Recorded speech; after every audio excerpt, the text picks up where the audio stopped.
Voilà.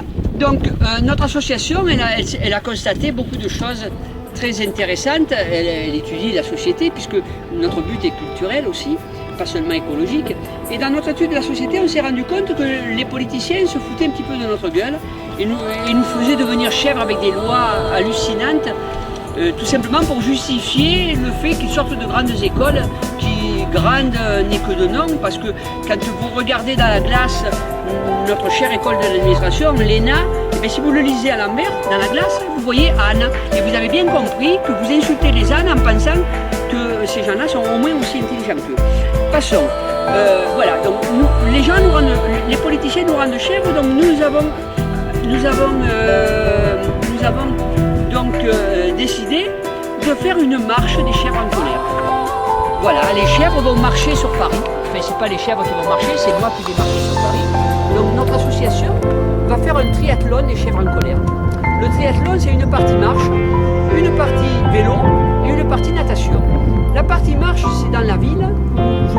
Je marcherai dans la ville avec une caméra sur moi, donc ça sera relié en permanence sur le net, de façon à ce que les écoles qui ont envie de me contacter, ou les gens qui ont envie de me contacter pour parler de problèmes d'environnement ou de culture, ou autre, mais essentiellement environnement et culture, pourront me téléphoner, le numéro sera visible sur internet, pourront me téléphoner, et donc ainsi moi je répondrai à leurs questions, évidemment, et je pourrais donner des explications. Par exemple, si je suis à Évenos, je pourrais parler de l'histoire d'Évenos aux jeunes de telle ou telle école qui peuvent m'interroger là-dessus. Si je suis boulevard Maréchal Jouin, je pourrais parler de Maréchal Jouin, ou je pourrais parler d'autres choses. Voilà. Donc le but, c'est de faire de la culture en même temps qu'on se déplace, et ça c'est pendant la partie marche. Entre deux villes, pour gagner un peu de temps, parce qu'il y a quand même 900 km à faire, on se déplacera en vélo. À vélo.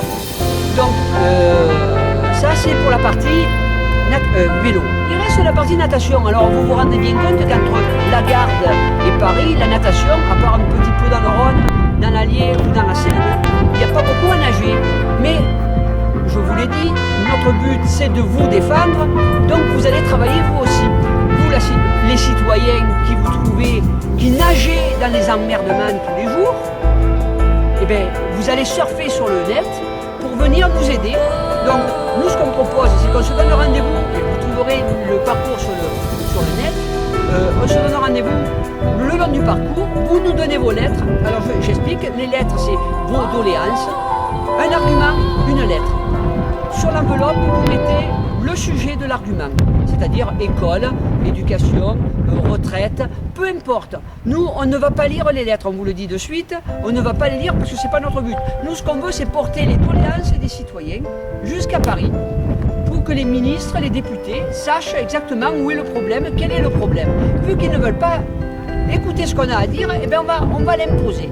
Et c'est grâce à votre bruit sur le net, grâce à votre mouvement sur le net, par tous les réseaux sociaux possibles, c'est pour ça que je suis en train de vous parler en ce moment, c'est comme ça qu'on obligera les journaux, les télévisions, les radios à tenir compte de la chose et les politiciens à nous recevoir.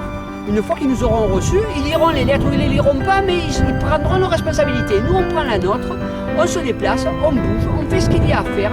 Le 11 janvier, il y en a qui ont bougé, les politiciens nous ont rejoints et puis ils nous ont vite oubliés. Alors maintenant, il faut que ça arrête. On est des citoyens, c'est nous qui votons. Le citoyen a 3 moyens d'action. Il a le vote, il a la consommation et il a les associations. La vraie représentativité de la France, ce n'est pas le politique.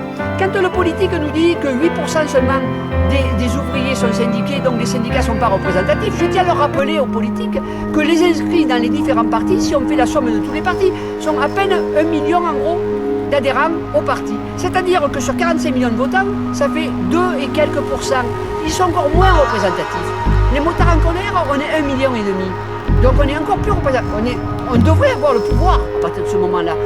Soyons pas stupides, on n'est pas capable de gouverner. Mais nous, on le reconnaît, nous des associations. On ne prétend pas gouverner, mais on prétend quand même avoir des solutions et on prétend soulever des problèmes.